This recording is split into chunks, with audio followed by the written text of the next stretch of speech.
श्रापित आईना। नोरा अभी अभी एक पुराने विक्टोरियन घर में शिफ्ट हुई थी, जो उसे उसकी दादी ने विरासत में दिया था।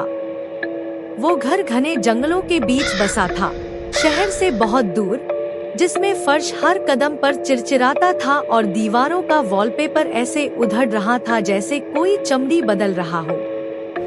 लेकिन घर की सबसे अजीब चीज थी हॉलवे में लगा आईना। वो आईना लंबा था, बारीक बेलबूटों से तराशे काले लकड़ी के फ्रेम में जड़ा हुआ 2 बेडरूम के दरवाजों के बीच टंगा था। नोरा ने एक बार उसे हटाने की कोशिश की, लेकिन पाया कि वो दीवार से मजबूती से जुड़ा हुआ था, जैसे कि खुद घर नहीं चाहता कि उसे हटाया जाए। पहली रात जब वो सोने जा रही थी, तो आईने के पास से गुजरी।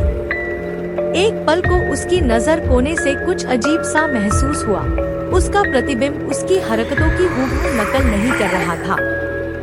जब उसने थोड़ा सिर मोड़ा, तो प्रतिबिंब ने हल्की सी मुस्कान दी, फिर अचानक सामान्य हो गया। वो हंसी। शायद थकी हुई हूँ। उसने सोचा।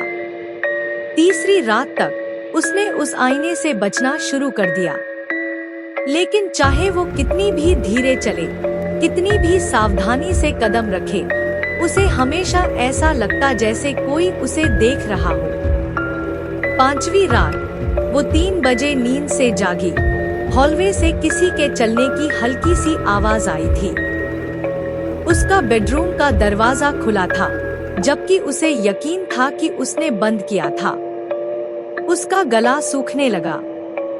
धीरे से वो उठी और बाहर झांका। आईना हल्की रोशनी में चमक रहा था।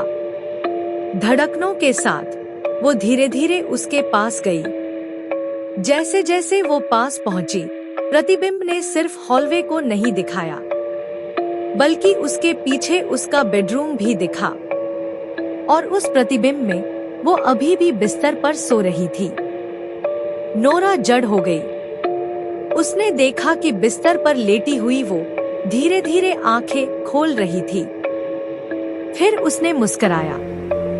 नोरा पलटी और भागने लगी, लेकिन उसके पांव हिले ही नहीं।